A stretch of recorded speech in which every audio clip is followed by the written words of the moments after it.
Punky Brewster won't be seen tonight, so we can bring you a very special episode of The Gen X Files. Welcome to The Gen X Files. I'm Jim. I'm Adam. And today's show is all about The Time Masters. Or The Masters of Time. Look, this movie was good. I definitely have never seen this. Me neither. In fact, that's the thing is, like, about halfway through, I think I may have seen it. I've seen clips online, so I think maybe that's what I'm thinking of. Well, that's where I got the idea. Yeah. For this film was, I just, saw some random short. Yeah, I'd watched something on YouTube, and I got caught in an algorithm, and it was like the greatest science fiction cartoon you've never heard of. And Yeah. so I clicked on it, and I was like, this does look really interesting. It's very cool. Like, the beginning of it gave me a kind of Johnny Quest vibe. Yeah. Which, that kind of went away pretty soon, but... The animation is incredible because there's only like 3 expressions they have, and they use one for 90% of it. Well, that's the French. I know. The French only have... Have you seen the French? The French only really have 2 expressions. They added a third because, it's the future. Yeah. But, yeah. But no, I mean, it was fun. Pierre. It's just like... Pierre. For a movie, it was very smart. And I like time travel movies that are a bit of a paradox. Yeah. And I think, without spoiling anything, this movie is definitely... It's going to be hard to talk about it without spoiling the ending. Yeah, we probably are going to have to spoil it. We're going to try not to, but we're probably going to have to. But it's still worth seeing regardless. Of course, because it's not... I kind of figured it out. I think you probably figured it out. At one point, you're like, okay, Let's see where they're going with this. Yeah.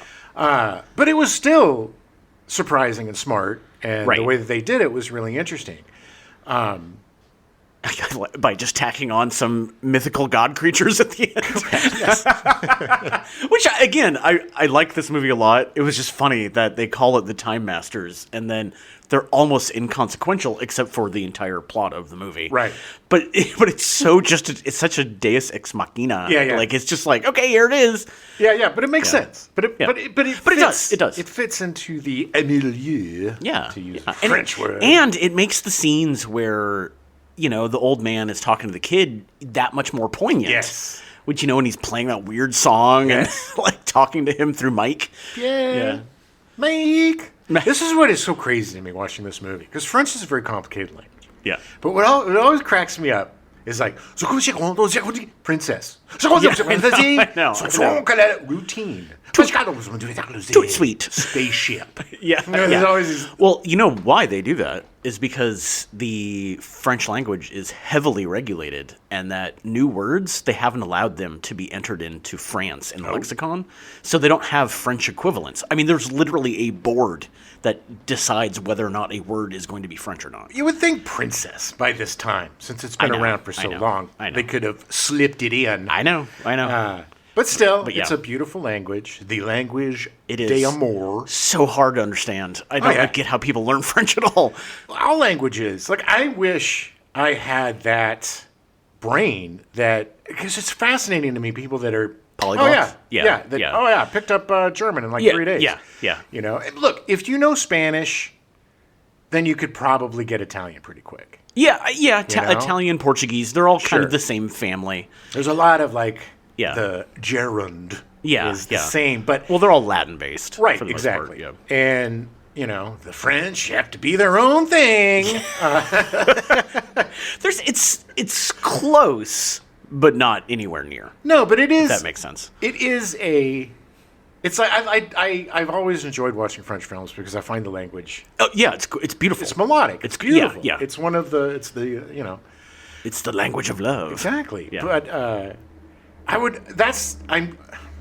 Look, I went to school in California, so learning Spanish was probably the smart move. Yeah. I kind of regret not learning French. It surprises me when Hollywood actors all of a sudden, boom. Oh yeah. Bradley Cooper, who I'm not a big fan of. The Pooper Cooper, we call him. That's what I call him. Cooper the Pooper, because he poops his pants. He does. Allegedly. Every time he speaks French. It was like a monkey's paw wish. You can learn French But every time you talk it, you're going to poop your pants. But I saw an interview with him where he just like, bam, switched right into like fluent, beautiful French. I was just listening to an interview with Jodie Foster and Terry Gross on NPR, and Jodie Foster, her mom, like went to France and literally told her when Jodie Foster was like 10, and she was like, "I'm putting you in French school," and literally not like you learn French. Everything. It's a normal school, but everything taught in French. Very smart. And she was like, I just cried for 6 months, and then I figured out I knew French, and now I know it. Well, I think that's really smart. I mean, yeah, it's probably not fun for the kid at first. I can't imagine how awful it would be. But that's why she's so goddamn smart. Because not only is she learning French, but her mind has got to be so open to be able to learn. Very science. nimble. You're just using every part of your brain all the time. Exactly. Yeah. She just did a French movie, right? That's what they were talking about. Yeah, because she has, except for 2 lines, everything else is in French, and people are always surprised. And she's like, "I've known French for 50 years." Like, I again, I'm very jealous of people like that. So Tilda Swinton did a movie in Italian. It was an Italian movie, a gorgeous movie, just like a family drama set in Italy. And she had never learned Italian, didn't know Italian at all, and signed on to do this Italian movie, and she was perfect.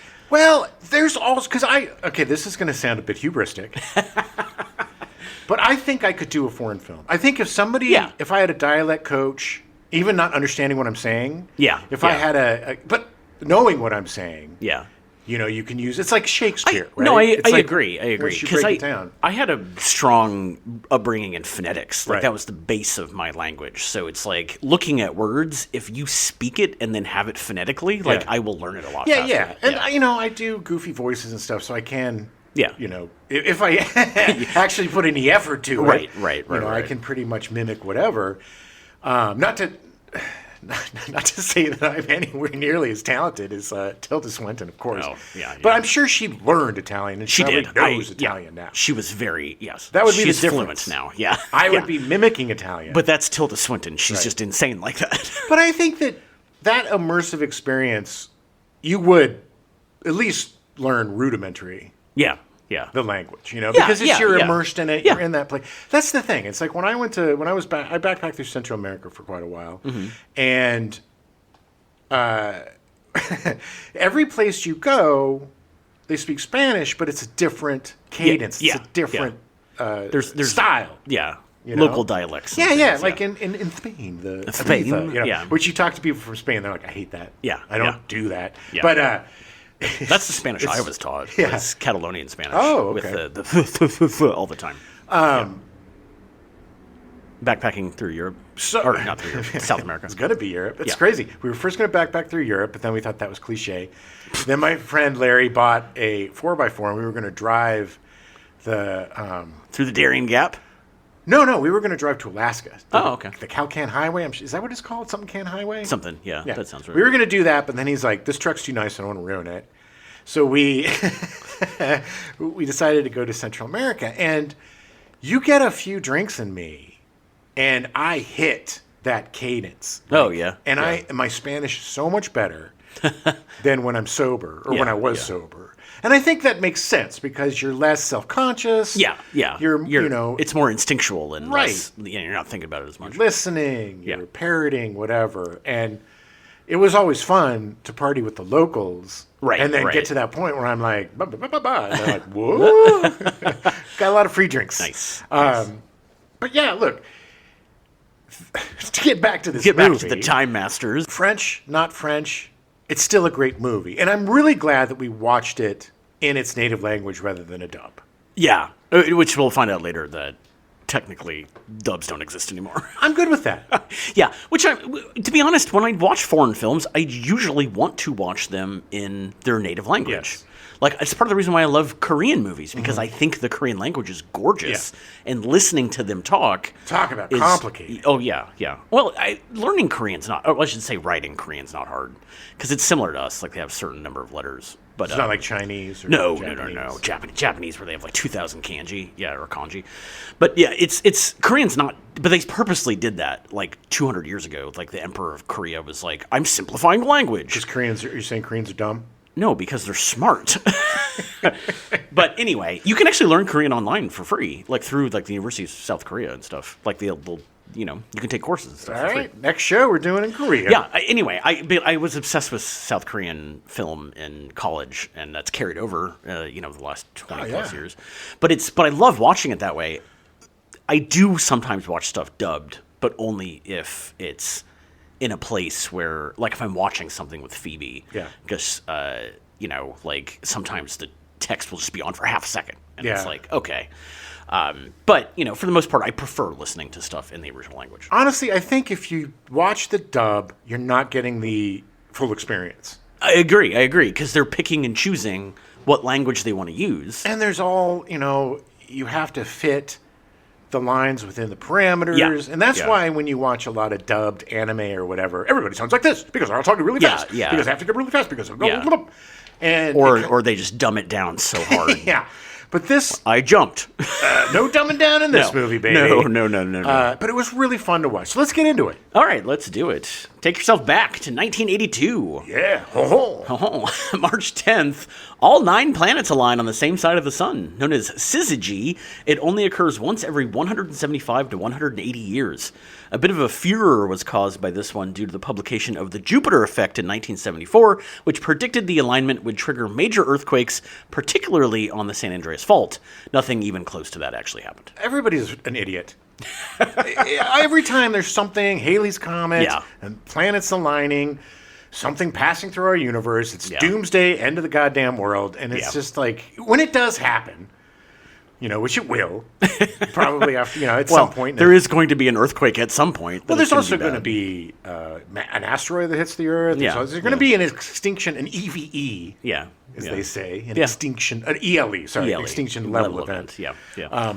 It's going to happen, but luckily it didn't happen on that day. No, and props to the guy who wrote the Jupiter effect because he saw it was going to happen and made a ton of money off of a bunch of lies. Well, I think the last time we had something as stupid as this was like 12-12-12, like the end of the Mayan calendar or some bullshit. Well, and like the Y2K. I mean, everybody freaked out about that. Well, that was before 12-12. Yes, but I mean, Yes, people are so scared of, like, I don't get it. I guess it's part of our tribal past, our ancestry or whatever, our fight or flight. Or evolution. Yes, or just the fact that people are simpletons that don't understand science. Just remember, when you're in a room, half the people in the room are dumber than you. Yeah. And half of the people out of the room are dumber than them. Well, also, if you're in a room and you don't know who the dumbest person is, it is a you. Yeah. March 16th, Klaus van Bülow was found guilty of the attempted murder of his wife, Sunny von Bülow, in 1979, which had left her in a temporary coma, and in 1980, when an alleged insulin overdose left her in a persistent vegetative state for the rest of her life. On appeal, both convictions were reversed, and von Bülow was found not guilty at a second trial. She lived until 2008. Good Lord, they did a really good movie about that with Jeremy Irons playing Klaus Oh, van yeah. Bülow. It's funny. Klaus van Bülow is a name that I always knew growing up, but I had no idea who he was. I always thought he was a Nazi for some reason. Sounds like it. I mean, it's a very Nazi-sounding name. But it's not. I did a deep dive into Klaus van Bülow because I was like, oh, that's who this is. He just almost murdered his wife. Do you think he did it? Yeah, oh, yeah. So why'd they reverse it? I don't know. I didn't get that deep into it. All right. I don't know. You got only like knee deep in it. I mean, it's like the guy with the staircase. You remember watching that show? Like I never watched it, but I know the. Oh God, it's so good. The original documentary is really good. Yeah. But it's somehow he gets away with it. I think I watched part of it. His wife falls down the stairs, or he pushed her down the stairs, and everybody's just like, He blamed it on an owl. He literally got away with it. An owl. Yeah. It makes me think that it's true because that's such a stupid. There's something to do with certain DNA of owl or something that is very similar to people, and like it's weird. It's super weird. Was he found guilty? No, I think he's free. I don't think he's in jail anymore. I could be totally wrong. I'll have to watch that. March 22nd, Space Shuttle Columbia launches, starting an 8-day mission. Upon return, they're forced to land at White Sands Space Harbor near Alamogordo, New Mexico. It is the only time a space shuttle has landed at White Sands. The orbiter was forced to land at White Sands due to flooding at its originally planned landing site, Edwards Air Force Base in California. Well, it turned out really great because all of the astronauts got a ton of turquoise jewelry, and it's become kind of turquoise is the the gem of NASA now, I think. Yeah, it's kind of the stone of NASA. Stone, thank you. Stone, It's not yeah. a gem. I appreciate you making everything in your Take Yourself Back is around my birthday. Oh, yeah, yeah. Well, you know, what was I going to do? March 19th, Jim turns 13? Maybe. It was a big year for me, man. Well, that's true. That is true. I was a teenager. March 24th, The Time Masters is released in theaters in France. Princess. The Time Masters, Le Maître du Temps, in the original French, is based on the novel I'm going to murder this. L'Orphelin du Perdide. There you go. I see. That's the thing, is that I can pronounce this stuff. I'm just not fast enough. Also known as The Orphan of Perdide in English, by Stefan Wohl, released in 1958. Wohl was actually a dental surgeon named Pierre Perrault, who published 11 science fiction novels between 1956 and 1959, and then stopped for like 20 years for some reason. And he published another in 1977. His business really took off. I guess, yeah. He was just too busy cleaning teeth. Too busy fixing teeth. Only one of his novels had been translated into English at that time. René Laloux, an animator, had turned one of Wohl's previous novels into a classic animated film. Okay. The novel was Hommes en série, known as Hommes by the Dozen in English, released in 1957. The movie is La Planète Sauvage, known as Fantastic Planet, released in 1973. Oh, it's such a weird movie. Such a weird movie. It's so funny because I was fully expecting The Time Masters to be that weird, and it wasn't. No. Surprisingly, it was much more accessible. It makes me want to watch that movie. It makes me want to watch. Do you remember during the early days of the pandemic? Like, I was like, we're going to watch this. Yeah. And both of us got real high. And then watched Fantastic Planet. And oh my God, is it a weird movie. God, I don't even remember that. It was so weird. It's a surreal adult animated sci-fi film that easily could have been on the list this month. While being a French film directed by Laloux, the animation was done in Czechoslovakia. It won the special prize at the Cannes Film Festival in 1973. It was ranked the 36th greatest animated movie ever by Rolling Stone in 2016. Oh. Yeah, it's super weird, and if you want to watch it, make sure you get really high first. If you do that sort of thing. If you do, yeah. If not, it's good. It's interesting. Essentially, it's about these giants. To us, they're giants. Yeah. But they're on this planet, and they essentially keep people as pets. Mm-hmm. And it's like a whole treatise on like how we treat animals and vegetarianism and all this stuff. It's very cool. Yeah. And don't watch it when you're drunk. Yeah, It'll just make you mad. It's really great. Fantastic Planet was Lou's first feature film, and he would not make another until The Time Masters. In fact, he would only make one more film in 1987, Gandahar, not based on a Wohl novel. When it was released in the U.S., it was released as Light Years with a new script from Isaac Asimov with English dubbing for the new script. Interesting. Yeah, you know why? It was because of Harvey Weinstein. He bought the rights to it and then literally just rewrote the script and had a new dub doing for it. Yeah, they cut a bunch of stuff out. Like, it was not anywhere nearly as good as the original movie. Harvey Weinstein's an asshole. Yeah. I'm going on record. Right, that's a bold stance. Gandahar would make less than $400,000 from a $5.5 million budget, and Laloux's career was essentially over after that. He did not make anything else after that. Well, that sucks. But he seemed like he was sabotaged. Yeah. By Weinstein. Well, it did well in Europe. Right. I mean, it did okay in Europe, but in the U.S., where it could have done a lot better, I mean... Was it the original version in Europe? The not cut? Yeah. Okay. Yeah. So is it available? As Yes. Okay. Yes. You can actually, the releases now have both, I believe. Both versions. So I'd like to see it. it's interesting. The animation does not look very good. It looks very like Saturday morning 1985 cartoon. Oh. Like, it doesn't look great. But he had teamed up with a different like animator. Like, he does this with all three of his movies. He takes someone's style and then uses that to make his movie. And then goes to a country that he doesn't speak the language to have them animated. Yes. And then he gets upset. Well, he seems like a kind of guy who wants to overcomplicate things. Yeah, he's an interesting dude. Wants to create problems he can solve. He started his career in a psychiatric institution where he experimented with animation with the interns at the hospital. He was not a guest at the psychiatric. Oh, okay. He was working there. He directed 5 shorts before the feature-length Fantastic Planet. For the Time Masters, Laloux partnered with Jean Giraud, also known professionally as Moebius. Moebius. Which I will call him that for the rest of this episode because Jean Giraud is just a lot. Laloux wrote a rough outline of his adaptation from the novel. Moebius dealt with the design and look of the film, and Jean-Patrick Machette was brought to write the dialogue. Okay. So they all three got credit for screenplay. All right. Even though technically Moebius didn't write anything, he just was essentially the production designer. He's always putting his stink on everything. It's the French, they're weird. Moebius. Yeah. This was not Moebius's first foray into filmmaking, but the first that actually made it to the big screen. Do you know why he calls himself Moebius? No. Is it from the Moebius strip? Probably. Like an infinity thing? Yeah. I think it was just something he took on when he started doing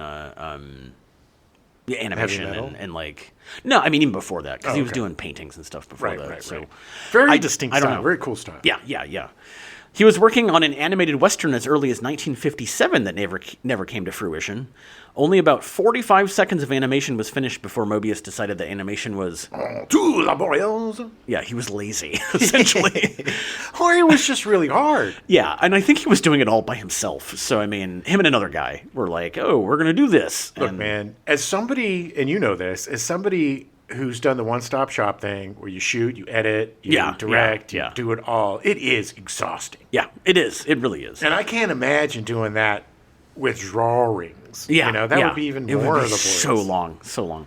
But the French, they need a lot of naps and wine and bread and stuff. It's going to take 20 times as long because they sleep for half the day. That's what I love about the French. Is, work is just ancillary to them. Yeah. It's not something that defines them. It's not their life. No, their life is sitting on the Rhine and drinking wine. Yeah. Oh, having brie. Yeah, that's true. And making l'eau. Camembert. Making franchise.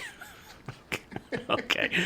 Buckle in, babies. Alejandro Jodorowsky asked Moebius and H.R. Geiger to help him with the design of his attempt to film Frank Herbert's Dune in 1974. That sounds really cool. And Alejandro Jodorowsky is a very cool name. Jodorowsky. There you go. Alejandro Jodorowsky. The movie was going to star Brontis Jodorowsky, Alejandro's son, in the lead role of Paul Atreides, and... Salvador Dali, Amanda Lear, Orson Welles, Gloria Swanson, David Carradine, Geraldine Chaplin, Alain Delon, Hervé Villechaize, Udo Kier, and Mick Jagger. Dali demanded $100,000 per hour to act in the film, so Jodorowsky worked the schedule so he would only be shooting for 1 hour and use a mechanical puppet for his other scenes. Nice, and I also love him for that, and... It's so funny. It's like sometimes you forget, like Pablo Picasso and Salvador Dali were alive when we were alive. Yeah. Well, because, I mean, like Dali worked with Andy Warhol. Dali is one of my favorite artists of all time. His surrealist movement, I love the surrealist movement. I love his crazy, stupid mustache. I love everything about it. His collaboration with Alfred Hitchcock was genius. There's a couple of them, I think, right? Or was it just one? No, I think it was just one. For Vertigo? Yes, I think so.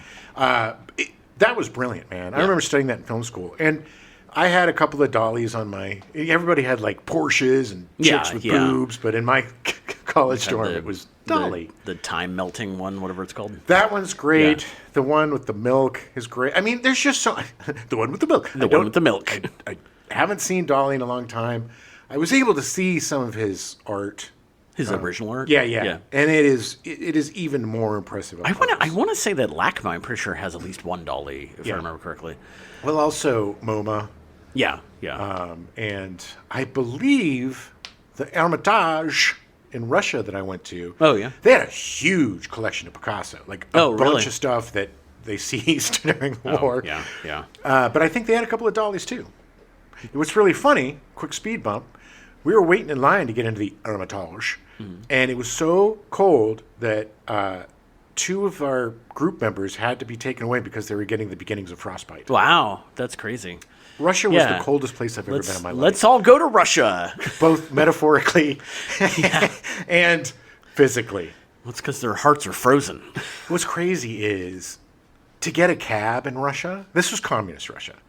They hated Americans. You would have to hold up pack of Marlboros. Oh, yeah. And even then, they just snatch the Marlboros and be like, F you! It wasn't. I tell you, after the fall of the wall in the USSR, it didn't get any better. Oh, it got a lot worse. I had a friend who went to Moscow with a school group when he was a freshman or something, and a guy laid outside their hotel dead for like 3 days. Jesus. Like, they just thought he was homeless and then finally figured out that he was dead, and he'd been dead for a while. The nicest guy I met turned out to be a KGB agent who was trying to get me to sponsor him to come to the United States. Oh, wow. He did this every time. Because Yeah. Professor Zawowski, who's Yeah. like the craziest, he's like a stringy little dude with yellow hair and a big yellow mustache, 1,000 years old. Wow. He was like a cartoon, but I loved him so much. But he's like, oh yeah, that's so-and-so. Every year, he finds somebody or some people to bring. Because the kid took us to the black market. He had like a Duke sweatshirt on. He spoke English perfectly. Wow. He was so good. Nice. That I was like, yeah, man, come you can stay with me. Let's hang out. Yeah. So Pink Floyd was going to create an original soundtrack for Alejandro Jodorowsky's Dune in 1974. This all sounds so fascinating and amazing. Dan O'Bannon was actually going to head up the special effects. He's the guy who wrote the script for Alien. Because he started in special effects. The first thing he worked on was with John Carpenter, that weird spaceship movie that he did. It was the first thing that John Carpenter ever did. I can't remember the name. Dark Star. That's it. When Frank Herbert visited Jodorowsky just as the film was finishing pre-production, he found out that $2 million of the $9.5 million budget had been spent already. Ooh. Yeah, that's a lot for pre-production. He also discovered that the screenplay would make the film 14 hours long. Oh, it's like James Cameron. Yeah. So the money dried up and the production folded. Dan O'Bannon actually spent some time in a psychiatric ward because of the pre-production on the film. Good Lord. It drove him insane. Jesus. After he got out, he wrote 13 scripts, including the script for Alien. Wow. So Hey, out of badness is goodness, I guess. That's why the same character in Chinese, for Christ, is its opportunity. Which is not true, by the way. It's encased within the word. So, if you do want to know more about it, there was a great documentary that came out called Jodorowsky's Dune. It came out in like 2013, I think. Oh. But it's a great documentary that goes through all the designs that Moebius and H.R. Geiger did for it are insane. This would have been the Dune that I would have liked. I would have gotten into Dune if I had seen this. Maybe. Yeah. Like I am still a little bit partial to the David Lynch version. I can't get past that dude's eyebrows. It's goofy, but it's at least interesting, right? Yeah. The other Dunes, man, don't get me started. Everybody, you all know how I feel about the Dunes. It makes me sad because I love Denis Villeneuve. Yeah. He's an amazing director, and I just have zero interest in any Dune movie. I've seen 2 of them. It took me forever to get through them. Yeah. And again, sorry, folks, but I don't think Timothée Chalamet is a good actor. There are a ton of people that disagree with you, but not a bad actor. I'm not going to say he's a bad actor. No, I just think he was good in Little Women. He was good in Little Women, and he was good on Law and Order SVU. Yeah, there you go. Hey. So Ridley Scott was actually enamored with Moebius's work and asked him to work on Alien. Despite only being able to work on the film for a few days, Moebius ended up designing all of the Nostromo's crew attire. Oh, very cool. Yeah. Despite Heavy Metal essentially ripping off his Arzak story as the wraparound for the anthology film, Moebius couldn't be bothered to sue or get involved as he was deeply involved with the Time Masters. He's just probably like, whatever. He didn't care. Yeah. He didn't care. So casting, it's a bunch of French people. I'm just going to hit the people that I think were interesting. Okay. Jean Valmont played Jafar, the kind of the savior guy, I guess. Jean Valjean? Yeah, no, Jafar, the guy who's coming to save Piet. Yes, PL, sorry. The one who's the captain of the ship? Yeah. Who's got the rad hair and really wants to get that princess. We all did. Yeah. Valmont worked with Laloux on Fantastic Planet in 1973. He also played French-Canadian filmmaking legend Mack Sennett in the French film Mack Sennett, King of Comedy in 2000. Interesting. Sadly, he passed away at the age of 78 in 2014. Very handsome man. Yeah. Michael Elias played Silbad. Silbad was the old man. Oh, okay. Yeah. Michael Elias played Silbad, the old man. Elias started as a live-action actor, but quickly turned to voice acting. He's most famous for playing Pumbaa in the French dub of The Lion King. Hakuna Matata! Exactly. There's no French word for Hakuna Matata. No, of course not. Hakuna Matata. So many French people are so mad at you. He also voices Jafar in the video game Kingdom Hearts. He also did voices for Star Wars The Old Republic, Empire Total War, and The Elder Scrolls Online. Darth Vader. Yeah, no, I mean, Luke Skywalker. I am fluent in French. Toot sweet. It's between my Canadian and my French. French Canadians are going to hate me. Frederick Legros played PL, the little kid. This is the only film that Legros voice acted in. He was so good. It's so funny because he captured so well, and also the animators, obviously, in the writing, but they captured so well just how annoying a kid would be left behind on a planet. Well, and he was a brave little boy, too. He was just annoying. The beginning, I was just like, what are you doing? Why are you leaving it there and wandering away? Because he's 6. Yeah, I know. Mike! Literally, his dad had to almost kill him to get away. Voulez-vous coucher avec moi, Mike? C'est soi! Matan was played by Yves Marie. Yves Marie was in the original Diabolique in 1955 when he was just 11 years old. That is a great movie. Yeah, the original is fantastic. And the remake's good, too. The American remake? Yeah. With Madeline Stowe? No, the one that came out in, like, the 60s. Oh, okay. The original. Because they did another remake with Yeah, Madeline no, I'm Stowe talking and about somebody else. the original. Okay. I don't remember who was all in it, but... It was called Diabolical. Diabolic! In English, man using Diabolique. Monique Thierry played Belle. Thierry did the voice dubbing for the French dub of Schindler's List. Ooh. Sadi Rabot played Claude. Rabot was in over 90 projects during his career. He was in the French dub of The Terminator. Interesting. Yeah, I would wish he played The Terminator. Did he? No, I don't know. I don't know if he did or not. No, actually, I don't think he did. Voulez-vous coucher avec moi? Noir. Bête noire. There you go. Patrick Bogin played Jad. Bogin was only in The Time Masters, along with Pierre Tournier. Tournier? Sure. Was only in The Time Masters. They were the two little cherub alien things. I love them. They were great. Yeah. And the way they can, again, like the kid, they converse so well with each other. Well, it was also, this is why I love the French. Yeah. I love them because they were like the philosopher observers of this whole thing. Yeah. They didn't really have a dog in the hunt. They just kind of accidentally got on board the ship. Yeah. And we're just like... kind of stowed away, and they were like... weren't very happy about it. They were essentially like, yeah, all our friends, all the other people are going to transform again, and we're stuck in these bodies. Meh. Yeah. But they made the best of it. They did. But I except love... for the fact that they let the bad guy out and then caused a lot of consternation. Yeah, it all worked out. Yeah. They thought they were doing the right thing. Well, yeah. And maybe they were. Yeah. Because can't they see in the future, or did they have, like, time? No, they could. They had telepathic. Right. They could read minds. Or, as they said, thoughts would smell bad. Yes. And that was so fascinating. Yes. I never thought about that before. Yeah. Well, like, bad thoughts smell bad. They're stinky. It's stinky. Look at all the stinky thoughts. The little guys were great. And the fact that the whole stinky thoughts thing was incredible. And I love that it just kept going, hey, space comrade or space champ, like just over and over again. Yeah. Until they weren't on the ship anymore. And then it was his buddy. But they were great. And honestly, I know you haven't played it yet, but Claire Obscure, if you like this movie, you're going to love Claire Obscure. Oh, good. Because there are characters very much like that. I love whimsy. Not necessarily looking like that, but have that same kind of attitude of like, whatever. Like, we'll figure it out. Like I said, the French are fascinating. It's an arts-driven culture.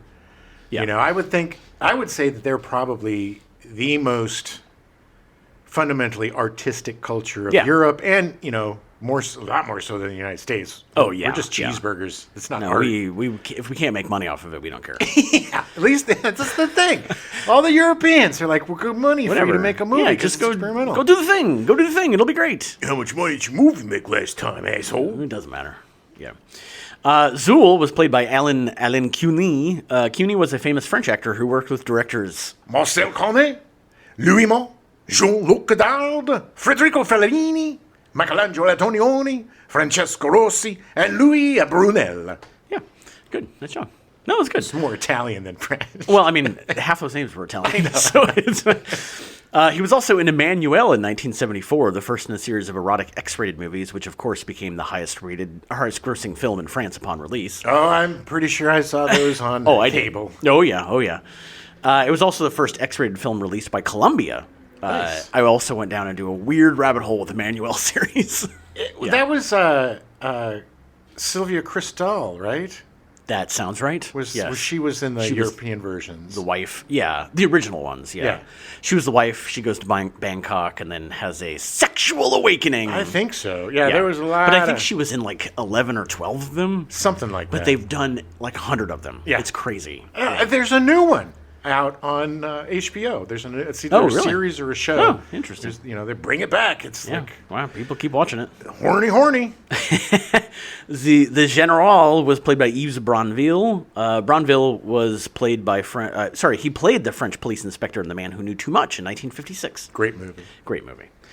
So Laloux and Moebius did 4 months of pre-production in France, then went to Hungary to do the animation at Pannonia Film Studio with a team of 60 people. Interesting. I wonder why they decided to pick. Pannonia, or in Hungary. I wonder why they went to Hungary. It seems like it would be. I believe it was because they were willing to do it cheaper than anybody else. Well, money talks, baby. Yeah.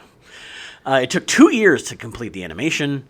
According to Hungarian animators, Moebius was familiar with the intricacies of celluloid animation, so when he saw the first animation test, he was amazed to see his figures in motion. Incredible! My characters and the emotion. Tears are coming from my orbs of love. I'm pretty sure this was an exaggeration because the Hungarian animators were not big fans of Laloux or Moebius. Okay. Why not? Because they were jerks? Well, they didn't work properly. Oh. And part of it was that there was translation issues. But they just didn't work the same. Well, yeah, because every time the French were like, all right, wine break. We'll be back in 2 hours. And they're like, wait, we're Hungarian. We work 14 hours a day. Yeah, so Laloux himself thought the production was a horror show. Part of the problem is that neither Laloux or Moebius spoke Hungarian, so they needed interpreters. See, that's the thing. That seems like a very unnecessary roadblock. I know. Laloux was a long talker, so translation was difficult, trying to summarize lengthy comments into only a few words. Oh, man, could you imagine? That's what I always think of with translators. It's like, shut up. It's like, cut off your thought. Yeah. Well, the greatest thing is like, he said he appreciates you being here, and he's happy to be here as well. Yeah, so it's just like, he said, make it bigger. Yeah. It's like, what? Okay. Like, yeah, I mean, so I think that was part of the issue, was that it was hard getting their notes across. Sure. And, and then that frustrated the animators. The animation supervisor was not a fan of Laloux, calling him emotional and hysterical. Well, he's French. He's French, yeah. That's probably why it took 2 years. Also, part of the problem was that Laloux caused a lot of stress as he was constantly changing his mind about the movie. He kept wanting to add things and change things and do stuff. Which is normal. They would do days of work, and then he would be like, no, we're doing it this other way. Reportedly, he left some of the animators in tears because they just did so much work that wasn't used. Well, that would be frustrating. Yeah. One of the head animators admitted that the scope of the project was bigger than anything the studio had done before, so that's also part of the problem. I think they mostly had done shorts. I don't think they'd ever done a feature. Well, it seems like it was just kind of a disaster waiting to happen from the beginning. Yeah. The sounds of the giant insects were created via recording onions frying in a pan, which I thought was really fun. One of my favorite smells. Which they hint at the weird hornets at the very beginning, and Yeah. I was like, they're just not going to show them. And then it was like, oh no, yeah, they do. Well, the hornets are kind of the impetus for the whole thing. They eat your brain. Yeah. But it just shows. Yeah, his head, his metal head. The BBC, who were co-producers, aired an English-language dubbed version in 1987 called Time Masters. The movie aired frequently on British television over the years after that initial showing in 1987. Okay. Unfortunately, at this point, no English-language version of the movie exists. I think the BBC lost the rights to it, so they don't have it anymore. And That's fine. I think it got shelved, and that was it. I don't need to see this dubbed. No, I agree. The visual style and animation garnered mixed reception. Contemporary Hungarian movie reviewers harshly criticized the French creators' storytelling and Moebius's character designs, arguing that they don't meet the standards of science fiction movies. Yeah, Hungary and France almost went to war over this movie. Over the Time Masters. Yeah. Members of the general public, on the other hand, often commented that the art direction was good, but the animation by Hungary's Pannonia Film Studio was uneven and poor, and that the studio was probably used because they were cheap. Okay. But I don't agree. I think the animation was good. I think Yeah. all of it was good. Yeah, yeah. Like, I mean, by the 16th shot of a ship slowly flowing through space, it was a little much. Yeah. But at the same time, it worked. Yes. It was an interesting ship with the giant dome on it, and everything about it was unique and interesting. Yeah. Editor and sound editor Dominique Bourgeois claimed the film could only have been created at Pannonia because their animators were very experienced at facial expressions and body language. All right. However, one of Pannonia's in-house directors discredits this notion as he claims many of the studio's in-betweener animators were in reality really bad at facial animation. Seems like none of these guys talk to each other. No, they still don't know how to speak to each other. I don't know. Hungarians seem like they were very shell-shocked by this whole situation. Yeah. It was released in the U.S. in 2000 with French language and English subtitles, but has since gone out of print. Crazy. There is, I believe, not a dubbed, but a subtitled version on YouTube if you want to watch it. Yeah. The quality is really bad. We had to borrow it from an underground friend of ours. Yeah, it was. It looks really good. I mean, it was a good copy. Yeah. But yeah, it's not an easy movie to find. Which is so sad. There's so many great movies that have just disappeared. Yeah, yeah. And this one is really a classic, man. I mean, it's unlike anything that I've seen. So much weirdness in it. Well, definitely. And that's something that I love. I, like you, are a big fan of science fiction. Yeah. And I, like you, are a big fan of time travel stories. Yeah. And it's fascinating to me to watch science fiction from other countries. Yeah. Because so much of our science fiction, at least, the recent stuff or the stuff since like the 50s, so dominated by the nuclear bomb and Right. and radiation. Yeah, and- post-apocalyptic. Yes, kind of and stuff, yeah. creating radiation, creating monsters, and same thing, like with Japan and Godzilla. It's like, well, that definitely comes from Yeah. a place of pain Yeah, and reality. With Hiroshima.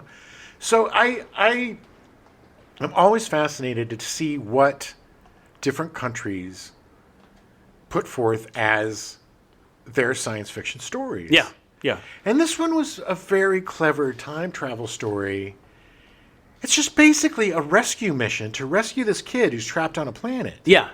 It's very unfortunate. I love that it starts right away, picks up like it's just like the message from the dad is like we got attacked, like somebody's dead, and like we're just trying to get away. Yeah. And it's Safe, just it just goes, Yeah. It's like part of me is like, God, I wanted to see that. I want to see what happened. Yeah. Like who attacked you? Like how did you die? Like what's going on? I thought they crashed. I thought it was like a... No, they got attacked by something. Oh, okay. Yeah. Well, I mean, they crashed. I mean, the car ends up crashing, yeah. But it was them getting away from the stuff, Right. Of whatever it was. But this is the kind of science fiction I love, where it doesn't explain everything. Right. It's like this is the world we're in. You'll get to know what you get to know, Yeah. and you're going to appreciate it. Yeah, definitely. I mean, there were so many curveballs and interesting little tidbits, and like you said, those two little cherub characters. Yeah, the gnomes they The call gnomes. them. Yeah. Fascinating. And it's just, it's not a super long movie. No. It's like barely 80 minutes. It doesn't and- waste time. I mean, yeah, there's some long shots of ships flying and stuff, but that's, there's a few of those. But mostly, it just goes. Yeah, it's really interesting. The character development's really good. It's a good like road movie. Yeah. It's really interesting. You can watch something like Scavenger's Reign, which is I believe on HBO Max. Yes. Amazing animated show. I don't know if it's going to get picked up for a second season or not. I don't know, but it definitely has a Moebius influence. Yes. Like you can definitely that the animators, the creators watched the Time Masters. Sure. And Yeah. probably Forbidden Planet. Yeah. And, it has that surreality to it. And it's just a fascinating story about how everything fits to everything. Like, Yeah. they are on a planet where, like, science and technology is all biologically based. Yeah. They have to use the flora and fauna around to get around. And then combine them Right. to do certain tasks. Right. Like you can fly if you put this on this, or Yeah, you can yeah, eat this if yeah. you put this inside of that. Yeah. And that to me is fascinating. I haven't seen anything like that, but there is definitely a an influence here. Yeah, you can see a connection between the two. And it's great. I love French sci-fi. One of my absolute favorite properties or favorite topics is Planet of the Apes. And that was originally written by a French dude. Yes. The original novel is so good. There's just something about French sci-fi that has always fascinated me. Originally, in the French one, it was Planet of the Cats. It was like Chat Noir. No, the original, they've never done an actual adaptation of the book. Oh, really? Because it starts with a guy in space, and then by the end of the book, you realize that it's actually an ape in space, and that he's telling this whole story of what they kind of showed about a guy coming back and all Right. this, but you don't know that he's an ape until like the last paragraph. Well, Planet of the Apes is like Spoiler, sorry. one of your favorite Yeah, franchises. I love that all of it is so good to me. Yeah, like I love, because I grew up with them. I'm partial to the Ridge. Charlton Heston. Oh yeah, by far. But I really I did not enjoy the Tim Burton one very much.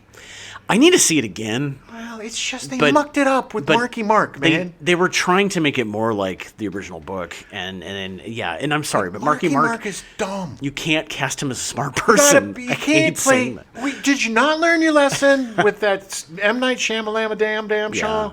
That The Happening. The Happening? Oh, I'm a teacher. I'm going to teach you about maths.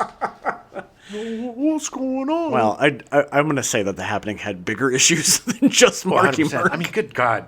I usually like Zooey Deschanel, but good Lord. And I usually like Shyamalan, and Yes. that movie was just so. I need to see it again. and what's the guy that played John Leguizamo, too? Who Yeah. I love him. Yeah, he was also. They were all very just miscast. so emasculated and weird. It just The didn't whole movie was weird. garbage.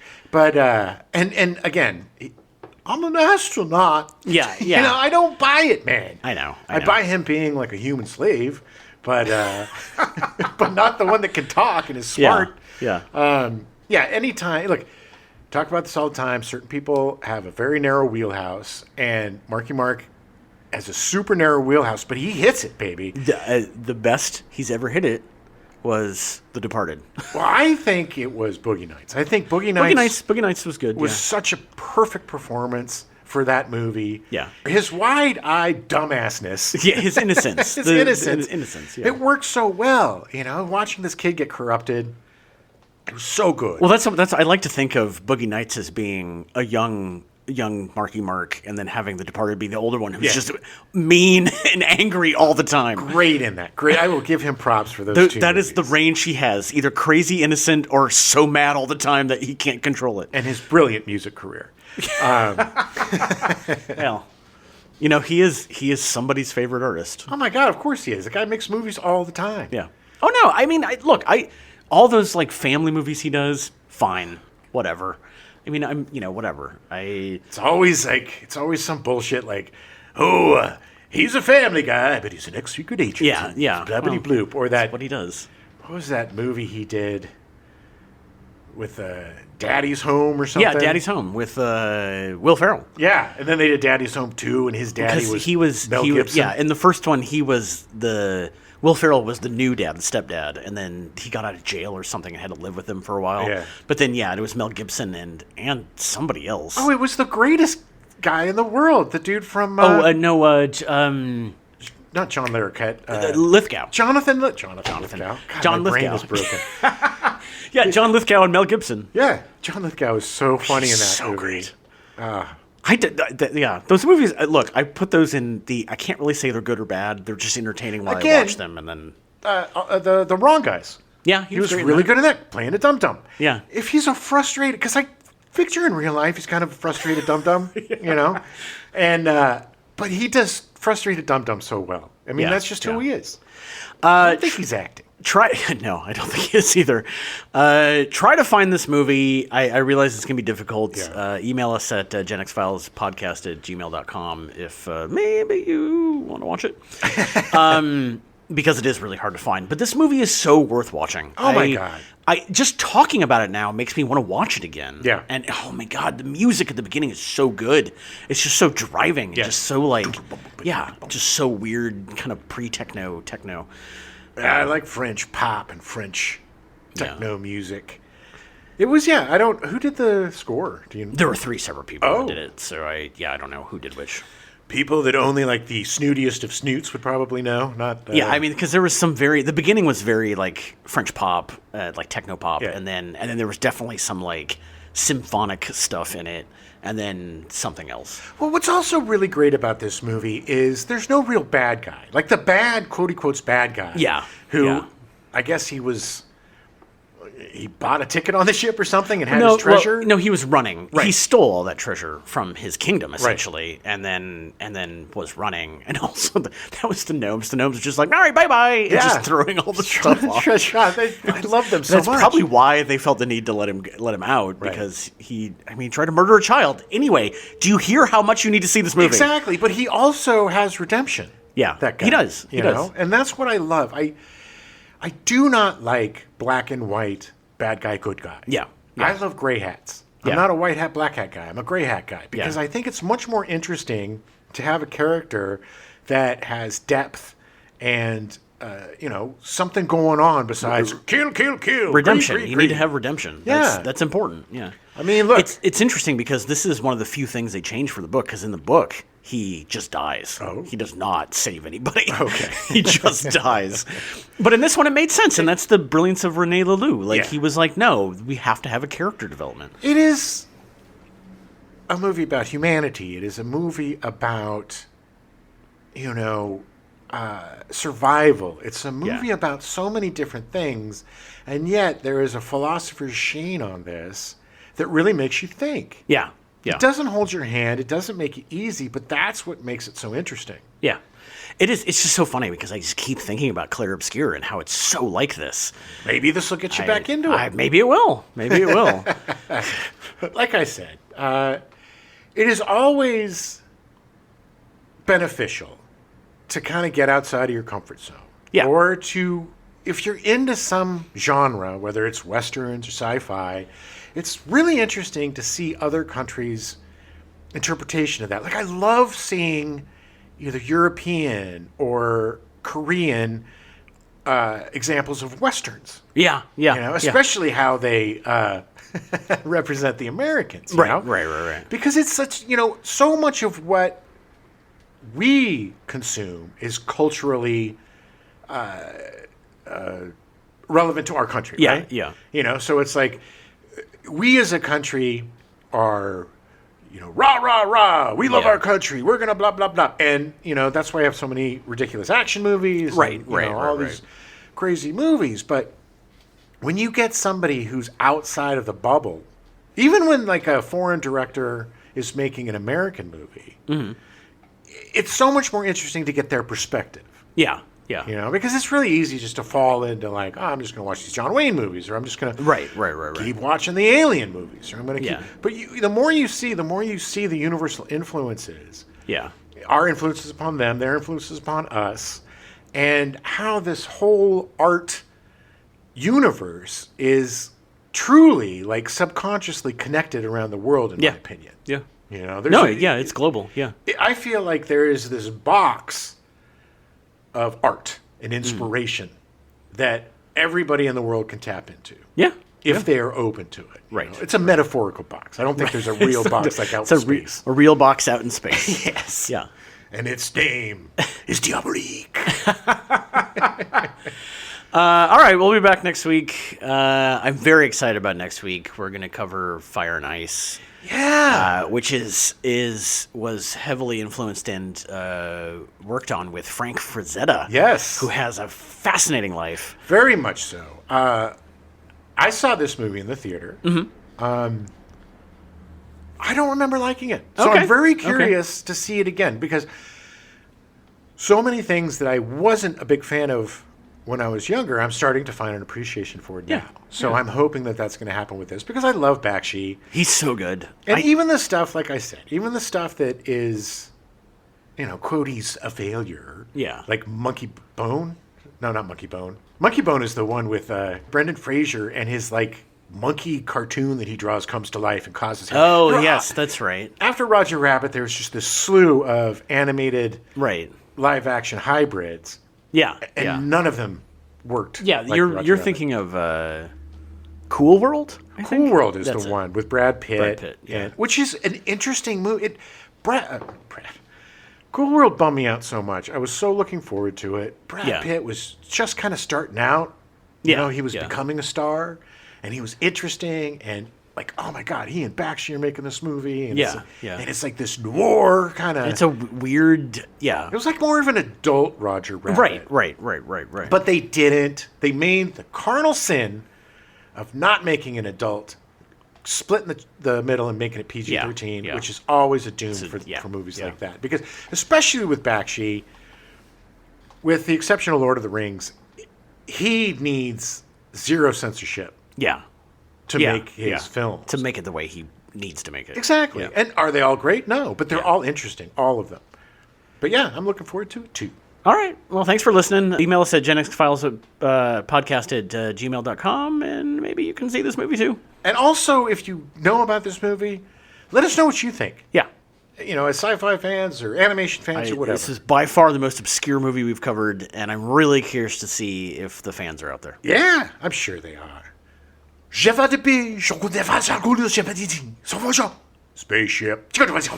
Princess. Yeah. But I'm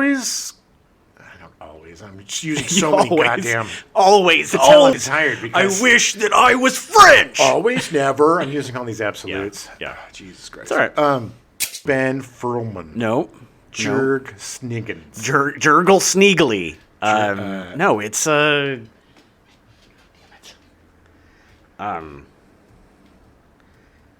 God damn it, it's right there. Bradley, Yeah, right? Brad Cooper. Bradley Cooper. His wide-eyed naivete. His wide-eyed.